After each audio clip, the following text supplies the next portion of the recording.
ನಮಸ್ತೆ ಸ್ನೇಹಿತರೆ. ನಾನು ನಿಮ್ಮ ರೇಖಾ ಕನ್ನಡತಿ. ನಿಮಗೆ ಹಿಂದೆ ಚಂದ್ರನ ವಂಶದ ಮಹಾಭಾರತದ ಕಥೆಯನ್ನು ಹೇಳ್ತೀನಿ ಅಂತ ಹೇಳಿದ್ದೆ ಅಲ್ವಾ ಮಕ್ಕಳೇ? ಇವತ್ತು ಅದರಲ್ಲಿ ಪ್ರಮುಖ ಪಾತ್ರವಾದಂತಹ ಶಂತನು ಅನ್ನೋ ಒಬ್ಬ ವ್ಯಕ್ತಿಯ ಬಗ್ಗೆ ಹೇಳ್ತಾ ಹೋಗ್ತೀನಿ. ಸೊ ನೀವೆಲ್ಲ ಕೇಳೋಕ್ಕೆ ಸಿದ್ಧವಾಗಿದ್ದೀರಾ ಅಲ್ವಾ ಮಕ್ಕಳೇ? ಇಲ್ಲಿ ಒಂದಿನ ಶಂತನು ಇವನೊಬ್ಬ ಮಹಾರಾಜ, ಓಕೆನಾ? ಇವನು ಬೇಟೆಯಾಡೋದಕ್ಕೆ ಅಂತ ಕಾಡಿಗೆ ಹೋಗ್ತಾನೆ. ನೋಡಿ, ಬೇಟೆಯಾಡೋದು ಅವಾಗ ಅವರಿಗೆಲ್ಲ ಅದು ಮನರಂಜನೆ, ಎಂಟರ್ಟೈನ್ಮೆಂಟು. ಸೊ ಈಗ ನಾವೆಲ್ಲ ಟಿ ವಿ ನೋಡೋದು, ಮೊಬೈಲ್ ನೋಡೋದು, ಅಥವಾ ಎಲ್ಲೋ ಹೊರಗಡೆ ಹೋಗೋದು, ಟ್ರಿಪ್ ಮಾಡೋದು ಹೀಗೆಲ್ಲ ಮಾಡ್ತೀವಲ್ಲ. ಸೊ ಹಾಗೆ ಹಿಂದೆ ಅವರು ಬೇಟೆಯಾಡೋದು ಒಂದು ಮನರಂಜನೆಗೋಸ್ಕರ ಅಂತ. ಆದರೆ ಈಗ ಆ ರೀತಿಯೆಲ್ಲ ಪ್ರಾಣಿಗಳನ್ನು ಕೊಲ್ಲೋದು ಕಾನೂನಿಗೆ ವಿರುದ್ಧವಾದಂತಹ ಕೆಲಸ. ಸರಿ, ಅದು ಬಿಡಿ ಮಕ್ಕಳೇ. ಈಗೇನಾಯಿತು, ಶಂತನು ಬೇಟೆಯಾಡೋಕ್ಕೆ ಅಂತ ಕಾಡಿಗೆ ಹೋಗ್ತಾನೆ.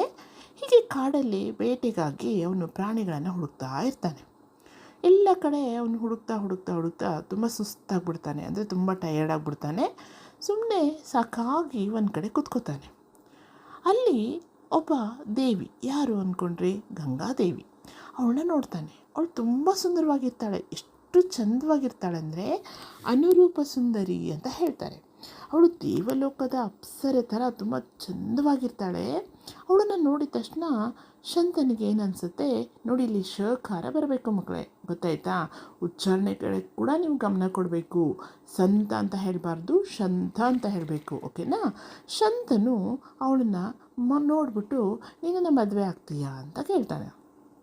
ಆಗ ಗಂಗಾದೇವಿ ಹೇಳ್ತಾಳೆ, ನಾನಿನ್ನ ಮದುವೆ ಆಗಬೇಕಾದ್ರೆ ನನ್ನೊಂದು ಕಂಡೀಷನ್ ಇದೆ, ಒಂದು ಷರತ್ತಿದೆ ಅಂತ ಹೇಳ್ತಾಳೆ. ಏನದು ಅಂತ ಅವನು ಕೇಳ್ತಾನೆ. ನೀನು ನನಗೆ ಯಾವುದೇ ಕಾರಣಕ್ಕೂ ವಿರುದ್ಧವಾಗಿ ಮಾತನಾಡಬಾರ್ದು. ನೀನು ಯಾವತ್ತೂ ನನಗೆ ವಿರುದ್ಧವಾಗಿ ನನ್ನ ಎದುರು ಮಾತಾಡ್ತೀಯೋ ಆವತ್ತು ನಾನು ನಿನ್ನಿಂದ ಹೊರಟೋಗ್ತೀನಿ, ನಿನ್ನ ಬಿಟ್ಟು ಹೋಗ್ಬಿಡ್ತೀನಿ ಅಂತ ಹೇಳ್ತಾಳೆ. ಆಗ ಶಂತನು ಏನು ಹಿಂದೆ ಮುಂದೆ ಯೋಚನೆ ಮಾಡೋದಿಲ್ಲ. ಆಯಿತು, ನೀನು ಹೇಳಿದಾಗೆ ನಾನು ಕೇಳ್ತೀನಿ, ಅಂದರೆ ನಿನಗೇನು ವಿರುದ್ಧ ಮಾತಾಡೋದಿಲ್ಲ ಅಂತ ಹೇಳ್ಬಿಡ್ತಾನೆ. ಸರಿ ಆಯಿತು, ಇಬ್ಬರು ಮದುವೆ ಆಗುತ್ತೆ. ಸ್ವಲ್ಪ ದಿನಗಳು ಹೋಗುತ್ತೆ. ಆಗ ಅವಳಿಗೊಂದು ಮಗು ಆಗುತ್ತೆ. ಮಗು ಹುಟ್ಟಿದ ತಕ್ಷಣ ಅವಳು ಏನು ಮಾಡ್ತಾಳೆ, ಆ ಮಗುನ ತಗೊಂಡು ಹೋಗಿ ಒಂದು ಕಲ್ಲಿಗೆ ಅಪ್ಪಳಿಸ್ಬಿಡ್ತಾಳೆ. ನೋಡಿ, ಎಂಥ ಭೀಕರತೆ ಅನಿಸುತ್ತೆ, ಭಯ ಅನಿಸುತ್ತೆ ಅಲ್ವಾ? ಇದ್ರ ಹಿಂದೆ ಒಂದು ಹಿನ್ನೆಲೆ ಇದೆ ಮಕ್ಕಳೇ. ಅದನ್ನು ನಾನು ಮತ್ತೆ ನಿಮಗೆ ಮುಂದಿನ ದಿನಗಳಲ್ಲಿ ಹೇಳ್ತೀನಿ. ಹೀಗೆ ಅದನ್ನು ಅವಳು ನೋಡಿ ಅವನಿಗೆ ತುಂಬ ನೋವಾಗುತ್ತೆ. ಯಾರಿಗೆ? ಅವಳ ಗಂಡನಿಗೆ, ಶಂತನಿಗೆ. ತಕ್ಷಣ ಅವಳು ಹೋಗಿ ಅವಳನ್ನ ತಡಿಬೇಕು ಅಂತಾನೆ. ಆದರೆ ಅವನಿಗೆ ಅವಳು ಹಾಕಿರೋ ಷರತ್ತು ನೆನಪಾಗುತ್ತೆ. ಏನಪ್ಪ, ನೀನು ಯಾವುದೇ ಕಾರಣಕ್ಕೂ ನನಗೆ ಎದುರು ಮಾತಾಡಬಾರ್ದು ಅಂತ. ಹೀಗೆ ಅವನು ಸುಮ್ಮನೆ ಆಗ್ಬಿಡ್ತಾನೆ. ಮತ್ತೆ ಹೀಗೆ ಸ್ವಲ್ಪ ದಿನಗಳಾಗುತ್ತೆ. ಹೀಗೇನೆ 7 ಮಕ್ಕಳನ್ನ ಅವಳು ಕಲ್ಲಿಗೆ ಅಪ್ಪಳಿಸ್ಬಿಡ್ತಾಳೆ. ಆಗ ಅವನಿಗೆ ತುಂಬ ನೋವಾಗುತ್ತೆ, ತುಂಬ ಹಿಂಸೆ ಆಗುತ್ತೆ. ಕೊನೆಗೆ ಆ ಗಂಗಾದೇವಿಗೆ 8ನೇ ಮಗು ಹುಟ್ಟುತ್ತೆ. 8ನೇ ಮಗು ಹುಟ್ಟಿದ ತಕ್ಷಣ ಆ ಮಗುನ ಅದೇ ಥರ ಸೇಮ್ ಆ ಮಗುನ ಕಲ್ಲಿಗೆ ಅಪ್ಪಳಿಸ್ಬೇಕು ಅಂತ ಬರ್ತಿದ್ದ ಹಾಗೆ ಶಂತನು ಅವಳನ್ನು ತಡೆದ್ಬಿಡ್ತಾನೆ.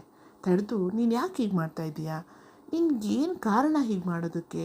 ಅದನ್ನಾದರೂ ಸರಿಯಾಗಿ ಹೇಳು ಅಂದಾಗ ಅವಳು ಅದಕ್ಕೇನು ಉತ್ತರ ಕೊಡೋದಿಲ್ಲ. ಅವನು ಯಾಕೆ ಎದುರು ಮಾತಾಡ್ದ ನೋಡಿ.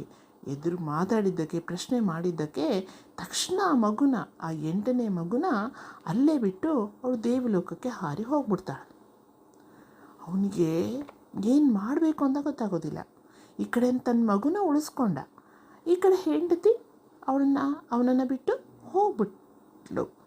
ಸೊ ಏನು ಮಾಡಬೇಕು ಅವನಿಗೇನು ಗೊತ್ತಾಗದೆ ತುಂಬ ನೊಂದ್ಕೋತಾನೆ.